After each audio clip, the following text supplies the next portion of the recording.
Spoštovani gledalci, lepo pozdravljeni. Človek se kar prestraši ali pa dobi strahospoštovanje, bolje rečeno, če začne poglobljeno razmišljati o veličini duhovniškega poklica. Letos imamo v Sloveniji le 3 novomašnike. Pred 50 leti jih je bilo 63. Pa vendar smo veseli vsakega novega poklica in globoko hvaležni Bogu, če se res zavedamo, kaj med nami, med Božjim ljudstvom, opravlja vsak duhovnik. Zelo smo veseli in tudi počaščeni, da je z nami letošnji novomašnik iz Maribora, gospod Klemen Gartner. Dobrodošli v naši družbi.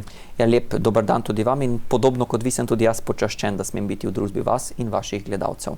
Kaj se dogaja, da imamo tako malo duhovniških poklicev? No, vedno bi jih lahko bilo še manj, tako da jaz ne bi bil nujno samo pesimističen. Zdaj, kaj se dogaja? Razlogov je gotovo več. Sam bi posebej izpostavil, da ne samo, da imamo malo duhovnih poklicev, imamo tudi malo vseh drugih poklicev, recimo zdravstvo, šolstvo, industrija.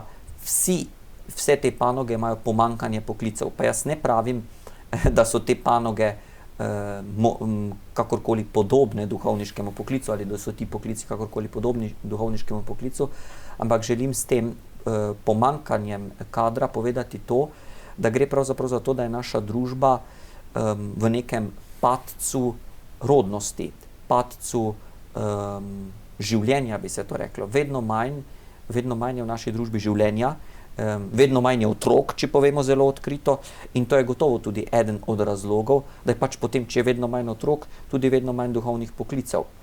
Ob tem gre gotovo tudi za to, da je naša družba danes, zahodnoevropska družba in s tem tudi slovenska družba, obrnjena sama vase. Vsak posameznik je obrnjen bolj kot ne sam vase in niti ne razmišlja, kaj šele, da se bi odločil za to, da bi služil na kakršenkoli način drugim. Potem pa so gotovo tukaj še specifični razlogi, povezani z vernostjo, povezani s slovensko kulturo in polpreteklo zgodovino. In vse to, bi rekel, da je razlog, da imamo morda manj duhovnih poklicev, kot smo jih imeli nekoč. Ampak gledajte, jaz ne bi bil pesimističen, tudi ne paranoičen, kot so nekateri. Gre pač za to, da nam končno, tisti, ki smo verni, moramo razumeti, da nam tudi skozi vse to želi Bog nekaj sporočiti in mi moramo iskati to Božje sporočilo v tej situaciji, ki pa je zelo specifična, verjamem. Dejstvo je, da so časi zelo nenaklonjeni veri, cerkvi, Bogu, tudi duhovniškemu poklicu. Je za vas ta odločitev za duhovniški poklic v takšnih časih bila znamenje poguma ali je v prvi vrsti to tista izpolnitev življenja, ki jo pravzaprav vsak človek išče in želi? Jaz moram priznati, da name recimo neka negativna klima, o kateri vi govorite, ni pretirano vplivala. Jaz sem pač tiho v svojem srcu razpoznaval, kaj je tisti načrt za moje življenje, v katerem bi bil jaz najbolj jaz, in na koncu sem prišel do spoznanja, gotovo tudi s pomočjo Svetega Duha, da je to duhovniški poklic, in potem sem šel to tudi preveriti na pot priprave na duhovniški poklic in zdaj sem tukaj. Torej, zame osebno ta negativna atmosfera, morebitna negativna atmosfera, ni tako zelo vplivala. Pa bi rekel tudi tako, sej gotovo je ta atmosfera nekega nerazumevanja duhovniškega poklica prisotna. Ampak je pa tudi še vedno zelo prisotno tudi spodbujanje, odobravanje in molitvena, ter tudi siceršnja podpora tistim, ki se pripravljajo na duhovniški poklic. Tako da ni vse samo tako črno. Zadnja 2 gotovo največja dogodka v vašem mladem življenju sta bila prejem zakramenta duhovniškega posvečenja in sveta nova maša, ki ste obhajali v vaši domači župniji, Sveti križ nad Mariborom. Kako ste preživeli te čase, te trenutke? Gotovo ste se jih zelo veselili tudi in veliko priprave je bilo potrebne, ne? Tako in drugače. Sam sem poskrbel predvsem za svojo duhovno pripravo na duhovniško posvečenje, za vse tehnične stvari, take in drugačne, zato pa so poskrbeli drugi. In veste, jaz sem bil, ker pač delujem znotraj zavoda Antona Martina Slomška, sem duhovni asistent, do letos sem bil duhovni asistent v dijaškem domu in osnovni šoli. Pri nas se pač šolsko leto zaključi s koncem junija in tako sem bil do neke mere v svoje običajno delo vpet vse do konca junija, torej do tik pred duhovniškim posvečenjem. Pa to ne pomeni, da nisem bil na duhovnih vajah, to ne pomeni, da si nisem vzel dodatnega časa za molitev, ampak je to šlo z roko v roki in sem zato Bogu in vsem tistim, s katerimi sem lahko v tistem času deloval, zelo hvaležen. Te duhovne vaje še nekaj dni pred duhovniškim posvečenjem, ki so običajne za bodoče mašnike. Kaj to pomeni? Je to še tista zadnja pika na i v vaši odločitvi in popolni predaji Kristusu ali kako? Torej, običajno je res bilo tako, da so novomašniki vsako leto odšli na duhovne vaje tik pred duhovniškim posvečenjem. Sam iz razlogov, ki sem jih že navedel, ker pač delujem znotraj šolstva, nisem šel tik pred zaključkom šolskega leta na duhovne vaje in posledično tudi tik pred duhovniškim posvečenjem, ampak sem te duhovne vaje opravil že dober mesec pred posvečenjem, že maja. In zame so bile te duhovne vaje, lahko bi rekel z eno besedo, ena osvežitev. Osvežitev mojega življenja v vseh pogledih. In s to osvežitvijo potem tudi priprava na to, da bo vse skupaj, če uporabimo tako malo pomladno poletni besednjak, zacvetelo ob duhovniškem posvečenju. Ampak to je tako malo poetično povedano.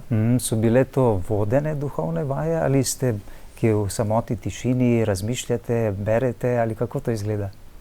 Torej, pri meni osebno, jaz sem se o tej zadevi posvetoval z svojimi predpostavljenimi in skupaj potem smo našli neko možnost. Jaz sem imel sem osebno spremljanje duhovnih vaj v tišini, bil sem sam, lahko povem, bival sem v Ignacijevem domu duhovnosti v Ljubljani in tam sem imel tudi duhovnega spremljevalca za te dni, bil sem v tišini, molil sem, premišljal svetopisemske odlomke, ki mi jih je predlagal duhovni spremljevalec, tako da bil vsak dan pri sveti maši, adoraciji in podobno. Ko smo bili navzoči pri slovesnosti duhovniškega posvečenja, človeka nekako globoko pretrese v duši ta gesta.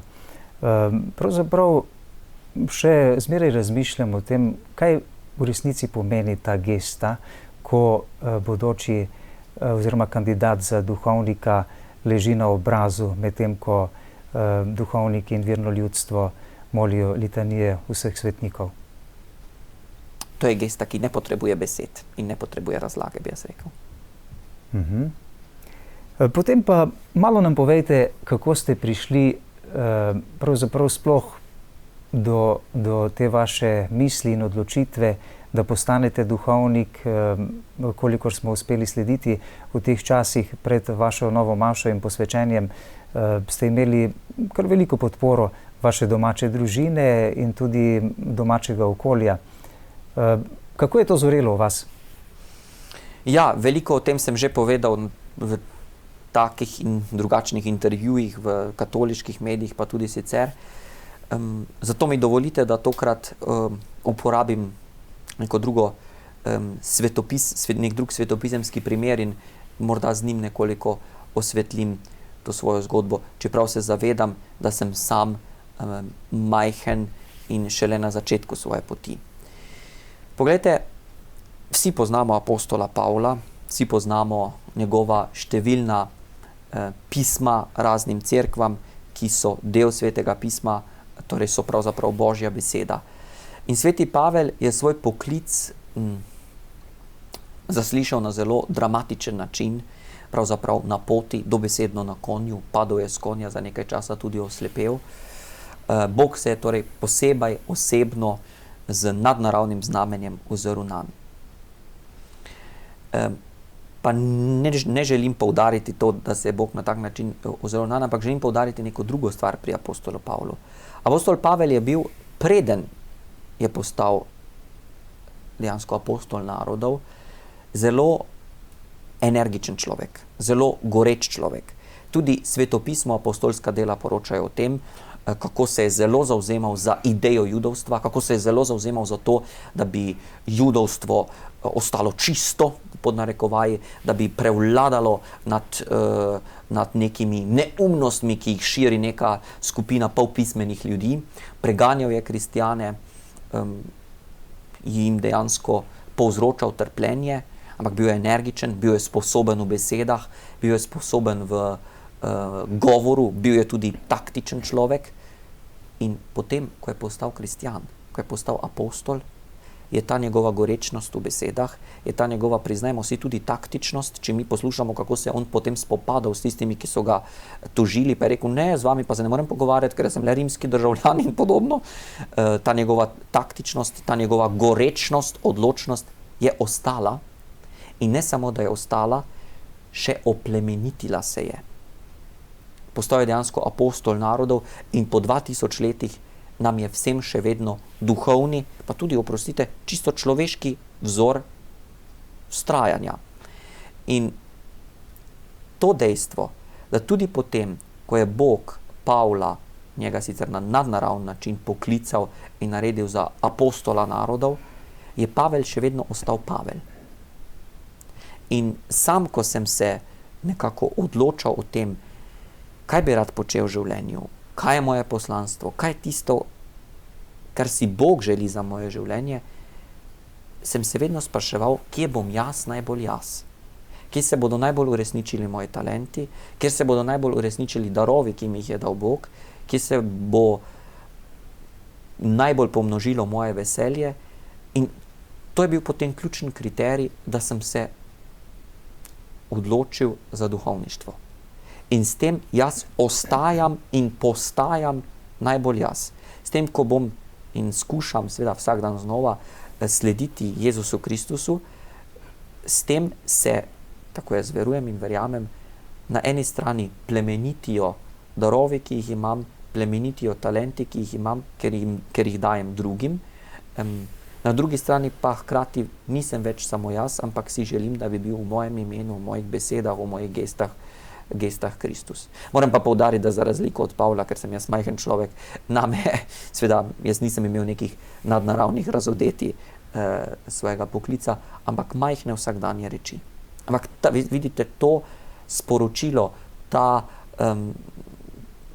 to zavedanje, da s tem, ko Bog človeka pokliče v duhovniški poklic, mu pravzaprav želi, da bi bil on čim bolj on. Da bi se on čim bolj uresničil. To je ključno in to je najbolj pomembno. In to ne velja samo za duhovniški poklic.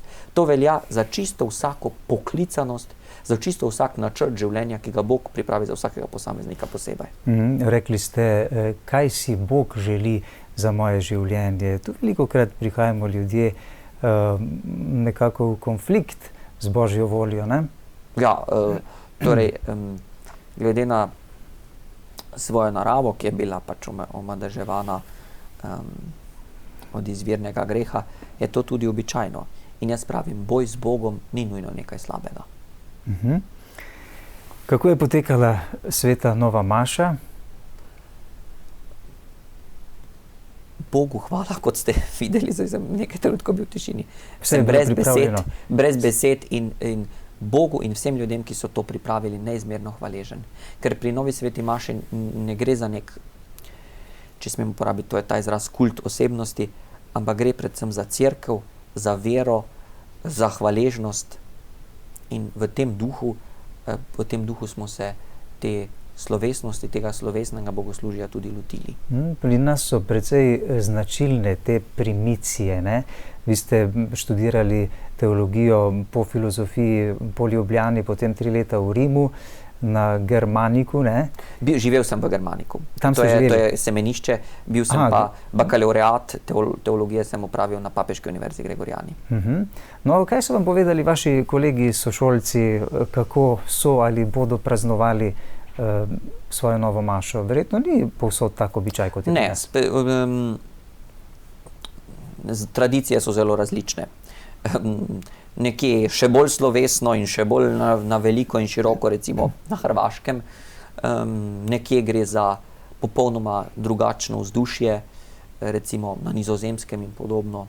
Tako, torej, tradicije, pristopi so zelo različni glede na krajevno cerkev in njene značilnosti.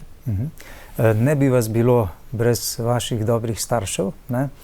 Vaše domače družine, ki vas je oblikovala. Kako boste kot duhovnik vračali svojemu domačemu okolju to hvaležnost za vse, kar ste dobili? Zasledil sem, da ste predvsem hvaležni za veliko ljubezni in pozornosti, ki ste jo dobili kot otrok in potem odraščajoči fant. Jaz sem, kot ste rekli, mojim staršem neizmerno hvaležen in seveda tudi moje mlajše sestre in jim v polnosti tega nikoli ne bom mogel povrniti. Mi pa daje to zagon in zgled, da spoštovanje, ljubezen delim naprej vsakemu, ki ga srečam. Ker jaz verjamem, in to sem trdno prepričan, meni je Bog veliko govoril in veliko povedal in mi še govori, tudi po mojih starših in moji sestri, torej ožji družini. Koliko ste že doma bili deležni tudi verouka, da tako rečem, ne? Pouk v veri bi naj bil najpomembnejši pouk, ki bi ga starši naj posredovali ali pa omogočili svojim otrokom, zato bodo tudi odgovorni pred Bogom. Ja, veste, to je odvisno od družine do družine. Midva z mojim očetom, ki je tudi mežnar in pa zakristan, sva redno skupaj ob nedeljah hodila k sveti maši v cerkev in to mi je tudi veliko dalo. Zdaj pa jaz, glejte, vsaka družina je tukaj specifična, tudi starši so nekoliko specifični in ta pouk v veri se od družine do družine razlikuje. Kot se od družine do družine razlikujejo tudi medosebni odnosi, tudi sreča in težave, ki jih posamezna družina živi. In jaz to šele zdaj kasneje, ko se srečujem z mladimi ljudmi, ko se srečujem z končno tudi ljudmi po župnijah in tako, šele zdaj vidim, da v družini ni vedno vse samo lepo in vse samo idilično in sem zato toliko bolj hvaležen, da je meni Bog dal, da sem živel v, jaz bi rekel, čisto normalni družini, ker čisto normalni in zdravi družini, ker seveda ni bilo vse idilično, ampak je bilo pa vse v nekem sluhu normalnosti in zdravih medčloveških odnosov in končno tudi neke družinske ljubezni. Bili ste tudi ministrant. Zasledil sem, da je bilo nekako specifično vaše ministriranje. V kakšnem pogledu? Nekaj časa sem bil edini ministrant v naši župniji. No, priznati je treba, da župnija Svetega križa takrat je bila še samostojna župnija. Ima samo par 100 ljudi, ki tam živijo, tako da to niti ni nič tako strašnega, če sem bil pač samo edini ministrant. Sveda, potem so stvari nekoliko drugačne in nekoliko bolj specifične. Ampak tudi s tem me je Bog pripravljal na kasnejšo situacijo, ko sem bil par mesecev, skoraj 1 leto, tudi edini bogoslovec mariborske nadškofije. 1 leto ste diakonirali. Kaj vam je to prineslo? Pogled na vaše pastoralno delovanje, ki vas čaka sedaj. Kakšne izkušnje? Jaz sem pravzaprav že pred posvečenjem 1 leto diakoniral, če lahko tako rečem.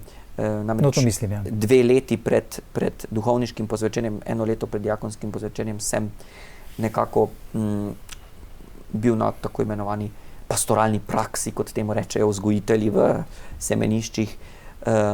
In ta pastoralna praksa je bila enaka tudi potem kot diakon sem ostal na pravzaprav istem mestu, na zavodu Antona Martina Slomška.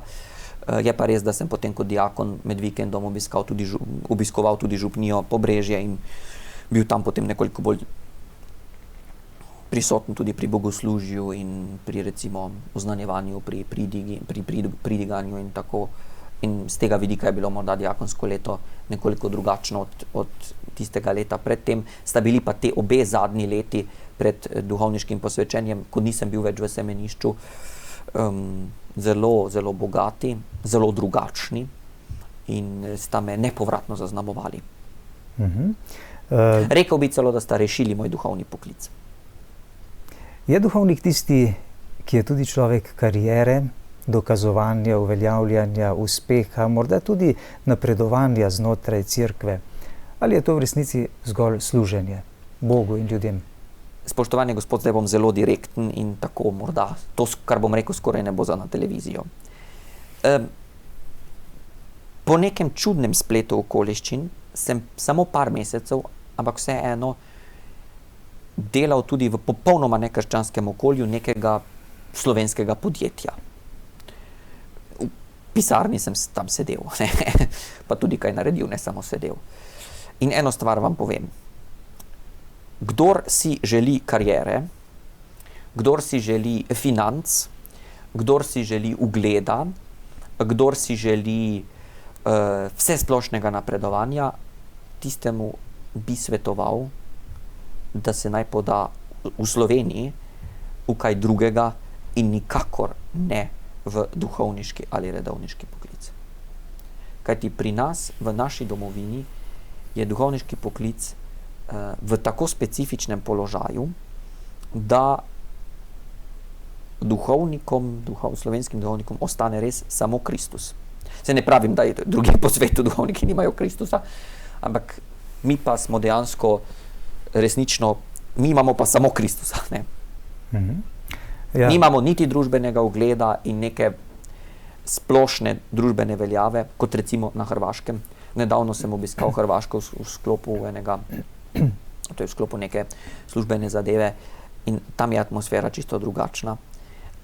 Mi nimamo niti, drznil si bom reči, nekega ekonomskega zaledja cerkvenega davka, Kirchensteuer, kar imajo recimo v Nemčiji in Avstriji. Nismo niti tako zelo upeti v družbo, kot je cerkev zaradi bližine Vatikana upeta v družbo v Italiji. Mi smo res sami s Kristusom. Služabnik ste na nek način tudi po vaših obljubah, ki ste jih dali vašemu predstojniku škofu. Tu gre za pokorščino, denimo v prvi vrsti. Kako vi doživljate to pokorščino? To je pač obljuba, ki na prvi pogled mogoče človeku kaj vzame en del svobode, na drugi strani pa mu tudi veliko da. Mu pomaga tudi k ponižnosti? Na eni strani mu pomaga k ponižnosti, na drugi strani pa k zavedanju, da nisem samo jaz tisti, ki tukaj delujem, nisem samo jaz tisti, čigar volja se tukaj uresničuje, ampak gre za Kristusa, gre za njegovo skupnost, ki je cerkev, in k tistim sem jaz poslan. In zdaj, ampak seveda to je zdaj tako zelo, bi rekli, teološko, poetično rečeno. V praksi gre pač za to, da jaz si nikoli nisem dovolil, da ne bi povedal svojega mnenja, in vedno, ko sem povedal svoje mnenje, tudi konkretno, čisto konkretno pri gospodu nadškofu, je bilo to mnenje slišano. Se pa zavedam, ko jaz povem svoje mnenje, da jaz ne morem pričakovati, da bo vedno upoštevano. Verjamem pa, in do zdaj sem imel tako izkušnjo, da je bilo pa vedno slišano. Nadškof pa potem z svojim nekoliko bolj celostnim pogledom potem upošteva še katere druge dejavnike in se odloči tako, kot se pač na koncu odloči. Aktualni predsednik Slovenske škofovske konference, škof Saje, bi bil za to, da bi se duhovnikom dalo na izbiro, ali bi živeli v celibatu, ali bi se lahko poročili, denimo. Kako vi gledate na to njegovo izjavo in na to možnost, pravzaprav, ki jo sedaj v razmišljanju seveda najprej odpira novomeški škof? Ja,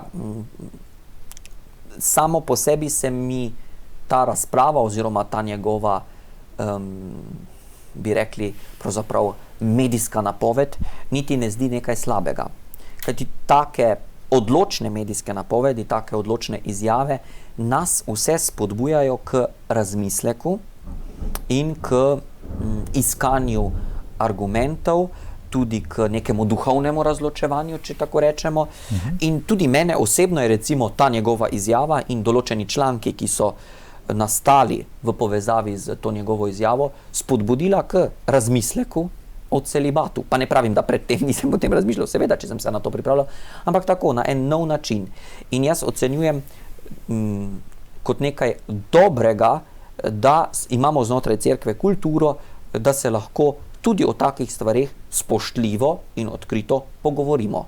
Se pa na drugi strani zavedamo, in jaz verjamem, da se tega pač vsi zavedamo, tudi aktualni gospod predsednik Škofovske konference, da trenutno pač velja neko pravilo, to pravilo ni posledica božjega razodetja, celibat je pač cerkveno-pravna norma, ampak in zavedamo se, da ta cerkveno-pravna norma trenutno drži za vse nas. In tega se verjamem, da se zaveda tudi, seveda se zaveda tudi novomeški škof in hkrati tudi vsi mi. Je pa prav, da se o pomenu, o življenju, o izvrševanju te cerkvene norme vsi skupaj sprašujemo. Kar pa mi je recimo ob teh razpravah o celibatu, ki so v zadnjem času prisotne tako v cerkveni kot tudi v vsesplošni slovenski javnosti, morda nekoliko manjkalo. Ne pravim, da tega ni bilo, morda jaz samo zaradi obveznosti z tem ali drugim tega nisem zasledil, ampak kar je nekoliko manjkalo, oziroma česar nisem zasledil, je celostno vprašanje, kako bi to spremenilo način duhovniškega življenja in tudi življenja potujoče cerkve. Kajti, če bi mi dali celibat, oziroma če bi se cerkev odločila in bi dala celibat na izbiro, bi tisti duhovniki, bodoči duhovniki, ki bi se odločili za to, da bi živeli zakonsko življenje in hkrati služili kot duhovniki, njihovo življenje bi bilo drugačno, kot je življenje duhovnikov, ki pač živimo kot celibaterji. Še več, jaz celo mislim, da bi se do neke mere spremenilo tudi življenje tistih duhovnikov, ki bi bili ceremonierji. In veste, ne mislim, da bi se nujno spremenilo na slabše. Ampak kar želim reči, je pač to, morebitno spreminjanje te cerkveno-pravne norme ni enkratna odločitev, kot jo mnogi želijo predstaviti, mnogi mediji, ki so potem gospoda Škofa povzemali, ampak gre tukaj pravzaprav za proces. Proces, ki mora biti najprej duhovn, prisluškovanje Svetemu Duhu, ki mora biti na to teološki, iskanje konkretnih teoloških argumentov in ki mora biti potem končno cerkveno-pravni in čisto pastoralni, kako bi se stvar organizirala, če bi do tega prišlo. In ker gre za cerkveno-pravno normo, je mogoče, da bo kdaj do tega prišlo. Mogoče bo kdaj do tega prišlo. Ampak moja odločitev za celibat, ki sem jo sprejel, se s tem, če bi do tega prišlo, ne bi podrla sama vase, ker jaz sem nekako celibat razumel in ga razumem kot del klica v duhovništvo. Kot da gre to z roko v roki. Tako sem je to osebno jaz razumel in zato sprejel pač to odločitev. Koliko je za vas pomembno mnenje ljudi, okolice za opravljanje vašega duhovniškega poslanstva? Koliko na vas vpliva mnenje ljudi, kaj si ljudje mislijo o vas? Jaz sem pripravljen in verjamem, da je to prava drža, vedno prisluhniti ljudem v njihovih mnenjih, prisluhniti ljudem v njihovih željah, v njihovih morebitnih izrazih. To gotovo, ampak ne sprašujem tega. Zanima me, kaj si ljudje mislijo o vas, koliko to vpliva na vas oziroma koliko gotovo, ste odvisni od mnenja ljudi. Ja, razumem. Gotovo to do neke mere vpliva na vsakega človeka. Ne? Sej, če pač mnenja niso najbolj naklonjena, to na človeka tako ali drugače vpliva. Ampak jaz se trudim imeti trden temelj in vsako mnenje človeka, naj si bo pozitivno ali negativno, v duhu tega trdnega temelja, ki je v Kristusu in v duhovniški družbi, v duhovniškem bratstvu, potem presojati. Gotovo pa, gledajte, zdaj bom uporabil eno tako krilatico, če bi imeli Kristusa vsi radi, ga ne bi nikoli križali. Ampak to je tako. Ja. Če nekako razmišljam, ne da bi se plašili med seboj, ampak vendarle stopili ste na polje krvavega boja. To je boj za večno rešitev duš. In danes svet živi zelo oddaljen od Boga, živi v grehu, mnoge duše so v popolni temi, bi lahko rekli, mnoge duše se verjetno tudi pogubljajo. Ljudje izstopajo iz tega življenja, morda popolnoma nepripravljeni. Kaj menite o tem? Kako boste kot pogumen Kristusov pastir in oznanjevalec nastopali? Imate dovolj poguma? Kajti danes opažamo, da so duhovniki, ki preprosto se bojijo povedati resnico. Popolnoma jasno, premočrtno, pogumno, ne glede na to, kaj si bi ljudje mislili o njih. Vendar gre tukaj za rešitev duš. Tudi nekateri znani spovedniki, denimo, ki so danes svetniki, so bili zelo blagi pri spovedovanju, vendar ko so videli, da je duša v nevarnosti večne pogube, so bili nepopustljivi in tudi zelo odločni. Ja, poglejte, zdaj jaz sem šele par tednov duhovnik, tukaj ne morem ocenjevati določenih pristopov drugih mojih sobratov duhovnikov. Bi pa nasplošno rekel tako, treba se je zavedati, da so situacije pač različne. Ne?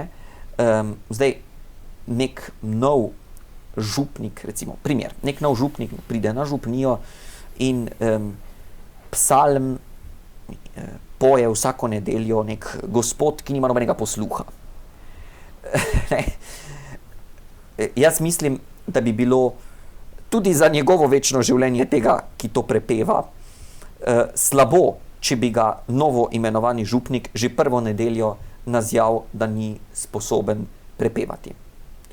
Gotovo pa je potrebno nekako vsakemu pomagati k temu, da najde mesto, ki je tudi primerno njegovim talentom. Me razumete, kaj želim reči? Odvisno je do neke mere je odvisno od konkretnega položaja in konkretne situacije, na kak način bomo to večno in nespremenljivo resnico predali naprej. Druga stvar pa, ki je glede sveta in trenutne družbe, sploh zahodnoevropske, o kateri ste govorili, že res je, da je v zelo, tudi v duhovnem smislu, težkem položaju.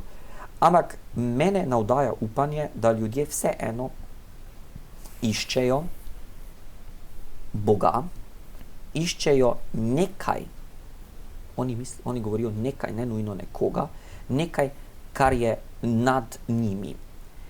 In to je zame tudi spodbuda, to je zame tudi odgovornost, da nekako krščanstvo in Kristusa kot tistega, ki je odrešil vse človeštvo in vsakega človeka, predstavim tako, da ga bodo oni razumeli in se na to v svoji svobodi, ki jo jim je Bog dal, odločili zanj ali ne.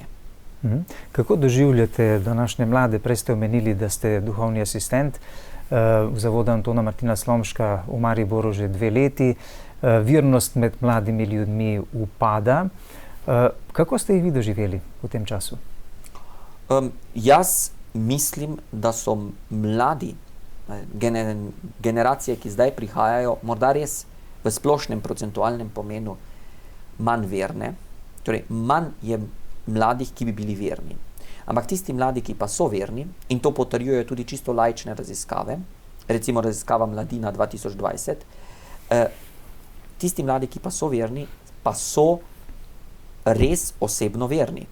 To pomeni, obiskujejo bogoslužje, osebno molijo in razumejo Boga kot del svojega življenja.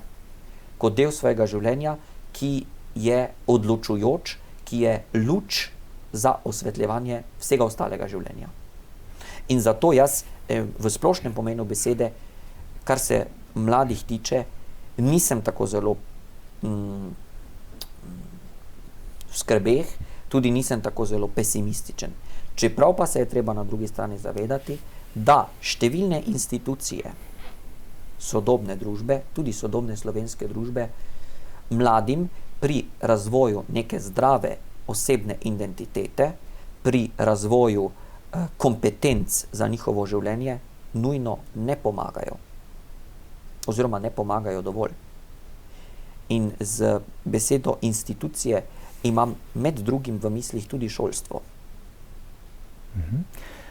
Bodite popolni, kakor je popoln vaš nebeški oče. Gotovo to v prvi vrsti velja za vas duhovnike, potem tudi za nas verne laike. Koliko živih svetnikov, da tako rečem pod narekovaji, ste srečali v času vaše formacije v vrstah slovenskega klera? V vsakem, ki sem ga srečal, sem odkril vsaj kanček svetosti. Ali pa kanček tega, kar bi lahko nakazovalo na svetost. Ampak je to dovolj? Mi smo od začetka do konca življenja na poti, da bi bili vedno bolj popolni in da bi končno po smrti z Božjo milostjo dosegli popolnost očeta. Pogosto danes poslušamo, da je dovolj biti dober človek, uslužen, ne vem kaj. Ampak je to dovolj v resnici, tudi po merilih Boga, zato da bi se človek lahko zveličal? Biti dober človek, to je začetek zveličanja, bi jaz rekel. Začetek. Tako je. Sedaj ste že veliko bili z duhovniki v teh časih vaše formacije.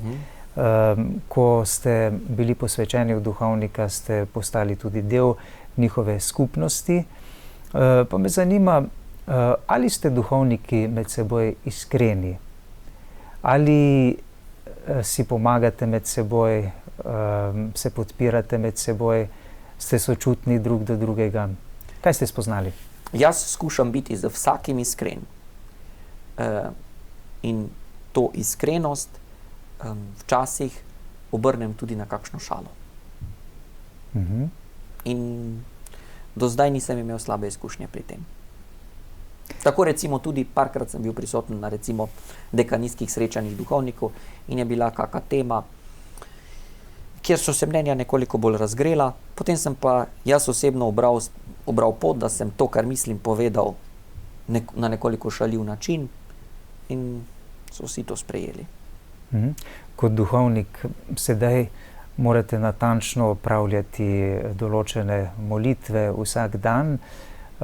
Koliko je glede na današnje pomanjkanje duhovnikov in vašo angažiranost vsestransko na pastoralnem področju dovolj molitve na dan, da bi duhovnik lahko bil uspešen v Božjih očeh, hočem reči, in da bi lahko trdno ostal na svoji poti posvečenega poslanstva? Molitev, ki nam jo predlaga, ki nam jo daje, h kateri nas zavezuje cerkev, torej molitev brevirja, kot ga poznajo recimo tudi, kot je v splošni govorici prisoten pač brevir. Molitev brevirja nam na eni strani pomaga, vsaj meni osebno, da v obilici različnega dela človek ne izgubi primarne želje po osebnem stiku z Bogom. Da vse, kar počneš, izročaš v Božje roke in da v imenu vseh, s katerimi delaš, tudi moliš. Kajti brevir je tudi molitev v imenu vse cerkve. Je pa dan danes, ko duhovniki resnično opravljajo zelo različne in zelo veliko nalog, za vsakega od nas tudi izziv, da vse svoje delo skušamo spreminjati v molitev in molitev v delo.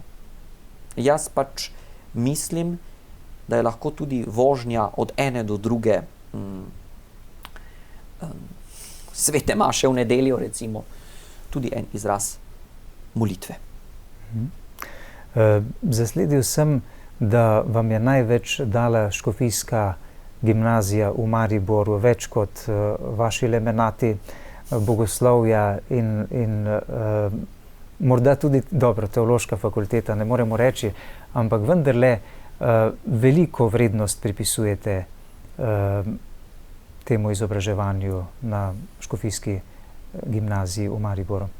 Jaz zdaj, ko slišim to iz vaših ust, bi to kdo lahko razumel, kot da ni semenišča, v katerih sem bil, in vodstva teh semenišč ter sobratje, s katerimi sem bil v semenišču, niso nič dali. Ne. To seveda ne drži. Tudi ljubljansko semenišče in papeški kolegi Germanik v Rimu so mi zelo pomagali k temu, da sem danes to, kar sem, na različne načine. Ampak ja, škofijska gimnazija in pa zavod Antona Martina Slomška imata neko izjemno specifično mesto v mojem duhovniškem poklicu. Že z tega vidika, ker sem kot dijak na škofijski gimnaziji sem imel možnosti za razvoj svojih talentov, možnosti za veselje, možnosti za srečevanja, možnosti za spoznavanje reči, ki jih sicer ne bi imel na eni strani, in hkrati sem bil nenehno spodbujen in pahnjen k razmisleku. In to držo, ki sem si jo potem, ki mi jo je dejansko dala gimnazija in številni dobri profesorji, ta drža mi je potem ostala in mi ostaja vse do danes. Mi, kristjani, bi naj izžarevali eno notranje veselje, ne? Vi zelo poudarjate to v svojih nastopih, ne? Da ste bili deležni tega veselja. Ja, in jaz sem kratko malo, pogledajte, tukaj, kjer sem, pa ne zato, ker imava udobne sedeže, ampak tukaj, kjer sem vesel. Dejansko sem vesel. Pa to zdaj ne pomeni, da se smejim in pokam vice, ampak eno tako, notranja radost. V meni je eno tako notranje veselje in notranje zadovoljstvo. Ki pa je povzročeno? Ki je, jaz verjamem, da je povzročeno od tistega, ki me je poklical.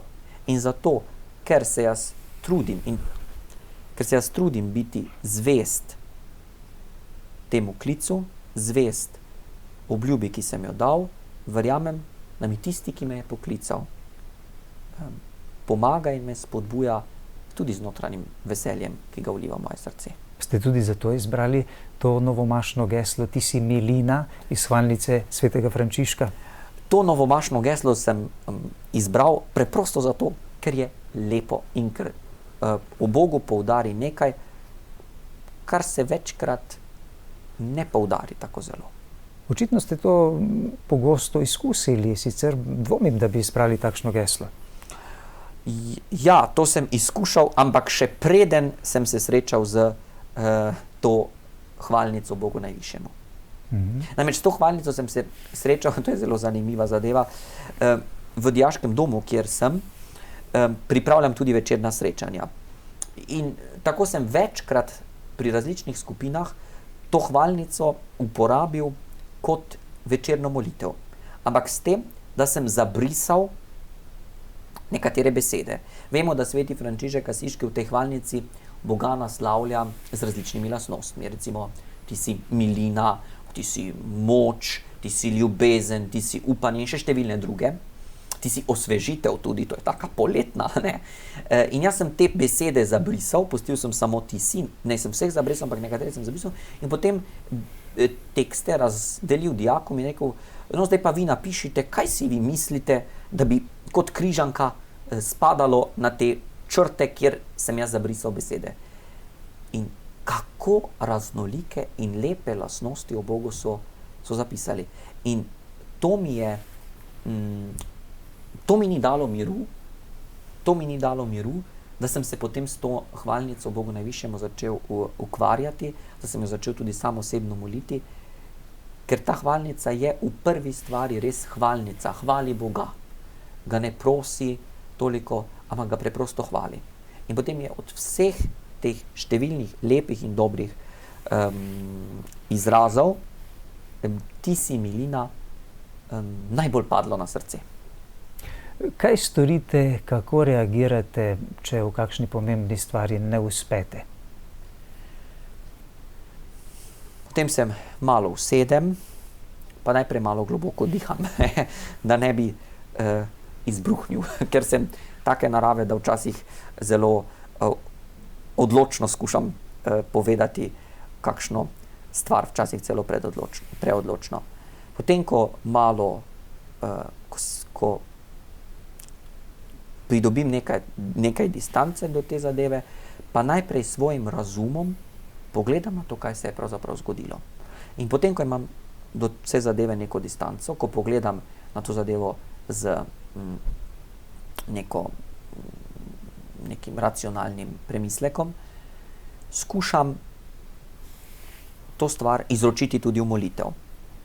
In potem, ko storim še to, se o tem skušam še s kakim duhovnikom, s kom, ki je pomemben na moji tudi končno duhovni poti duhovnega življenja, o tej zadevi pogovoriti. Razočaranja nad ljudmi so stalnica našega vsakdana, bi rekel, ne? Kaj pa takrat, ko nekdo izgubi vaše zaupanje? Veste, ko ste rekli, razočaranja so stalnica, saj so res stalnica, ampak zadnji 2 leti lahko z 1001 primerom povem, da so poleg razočaranj nad ljudmi stalnica tudi nenehna pozitivna presenečenja. Tudi nenehna pozitivna presenečenja.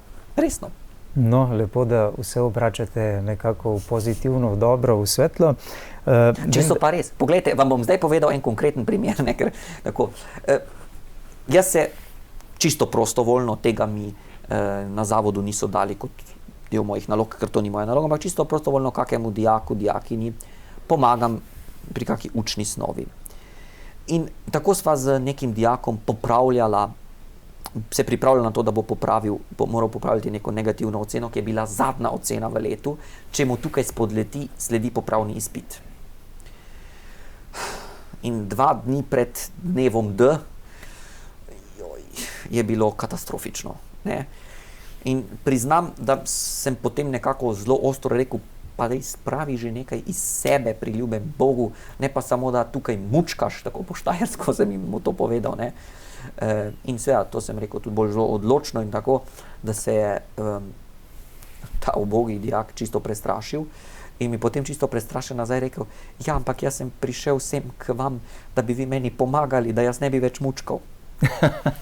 In potem dejansko me je tukaj tako pozitivno presenetil, ker mi je pomagal videti, v katero smer se moramo usmeriti. In na koncu je stvar popravil. In to z dokaj dobro oceno. Lepo. In vidite, in to so pozitivna presenečenja. In jaz verjamem, da tudi dana od Boga. V času vašega bivanja v bogoslovju ste postali tudi član Marijine kongregacije, ne? Kakšno vlogo ima Božja mati v vašem življenju, v vašem vsakdanjem življenju, posebej pa še sedaj na duhovniški poti?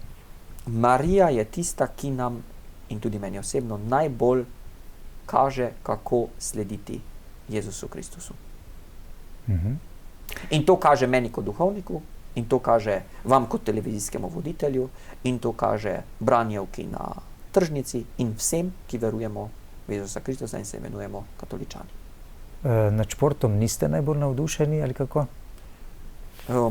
Odvisno nad katerim športom in odvisno, kakšna je moja vloga v tem športu. No, zasledil sem, da ne marate športnih dvoran. Ja, to je sicer jaz se ne maram športno udejstvovati v športnih dvoranah, to sem pač tako takrat zapisal, sploh ne vem več kje, ampak v zadnjih mesecih mi je več ljudi to mojo izjavo citiralo, tako da moram paziti, kaj govorim očitno, ker si ljudje stvari, ki jih povem, zapomnijo. Ne, torej, šport, gibanje, zdrav način življenja je pomemben, gotovo tudi zame. Je pa tako, sam nisem bil nikoli pristaš ekipnih športov. Kaj so rekli vaš predstojnik, kje boste sedaj delovali kot novomašnik? ostajam točno tam, kjer sem. To je bilo zdaj tudi že javno objavljeno, tako da tukaj ni nobenih skrivnosti več. Ostajam del ekipe Zavoda Antona Martina Slomška, znotraj vikariata Antona Martina Slomška, in pa kot nedeljska pomoč na župniji, v župniji Maribor Pobrežje pri stolnem kanoniku Stanku Prazniku. Česa se pravzaprav najbolj veselite pri upravljanju vaše duhovniške službe? Vendarle to duhovno spremljanje je en pomemben del gotovo tega vašega poslanstva tukaj v Zavodu Antona Martina Slomška. Vendar pa kot duhovnik vendarle imate v središču sveto Evharistijo, obhajanje svete mašne daritve, podeljevanje zakramentov in tako, ne? Torej, jaz se vsak dan znova veselim, da smem biti ob Božjem oltarju, in vsak dan znova se veselim izzivov, ki mi jih prinese vsakdanjik. In ki jih lahko gledam, se z njimi spopadam, tudi na podlagi moči, ki jo pridobim ob oltarju. In živite za sedanji trenutek? No, živim za sedanji trenutek in se kot vsak pravi kristjan trudim živeti tudi za večnost. Lepo. Gospod Klemen Gartner, še tole ste nam prinesli s seboj. To je umetnina, ki vam jo je nekdo poklonil. Ja, gre pravzaprav za to, da sem v pripravi na novo mašo sodeloval z akademskim slikarjem Matejem Metlikovičem. Njegov motiv Matere Božje z detetom sem izbral tudi za svoj motiv na svojih novomašnih podobicah in končno potem tudi na vabilu. In ob sodelovanju z njim je rodilo, da sem od njega v dar prejel to majhno podobo, unikatno majhno podobo, ikona ljubezni se to imenuje. Akademski slikar Metlikovič je izdelal cel niz tovrstnih majhnih podob, ampak vsaka je unikatna. In ta podoba Marije z detetom, ko se Marija in dete stiskata drug k drugemu praktično, je tudi en odraz tega, da je Bog milina. Da je tudi Bog, ko je prišel na svet, živel v medčloveških medosebnih odnosih. In te naše medosebne, medčloveške odnose posvečuje. In tudi mi smo dolžni vsak dan sami sebe in tudi svoje odnose oblikovati po njem. In ta podoba, ta preprosta podoba, ta skoraj otroška podoba, kajti v umetnosti Mateja Metlikoviča sam vidim neko tako iskreno otroškost. Ta iskrena otroškost, ki veje iz te konkretne podobe, mene osebno zelo nagovarja. In kar je zelo zanimivo, na novo mašo sem povabil tudi določene ljudi, ki niso tako povezani z vero, cerkvijo, s cerkveno tradicijo. In ravno te ljudi so podobe Mateja Metlikoviča tako zelo nagovorile, da so se potem z mano o teh podobah pogovarjali. Tu gre za neko otroško iskrenost, preprostost in hkrati zapletenost. Kajti biti otrok in otroško mišljenje je tudi nekaj zelo zapletenega. Če mi ne verjamete, poskusite odgovoriti na vsa vprašanja, zakaj, ki jih otrok postavi. Tudi odnosi, ki ste jih omenjali, so zelo zapleteni, velikokrat zelo zahtevni med nami, ampak izjemno bistveni za normalno funkcioniranje vsakega človeka. Pa vas bom sedaj ob koncu najnega pogovora prosil, da nam podelite še vaš novomašni blagoslov na vse nas, še posebej na naše medsebojne odnose.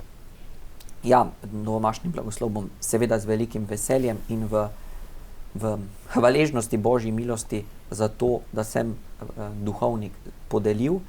Želim vam in vašim gledalcem obilo dobrega, blagoslova, in se vam zahvaljujem, da sem smel biti vaš gost. Sedaj pa torej, nas vse povabim, da se pripravimo na to, da bomo prejeli novomašni blagoslov. V imenu Očeta in Sina in Svetega Duha. Amen. Amen. Molimo.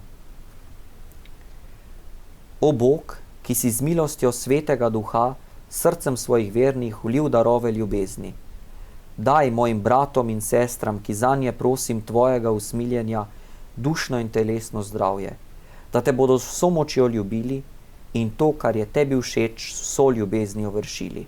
Po Kristusu, našem Gospodu. Amen.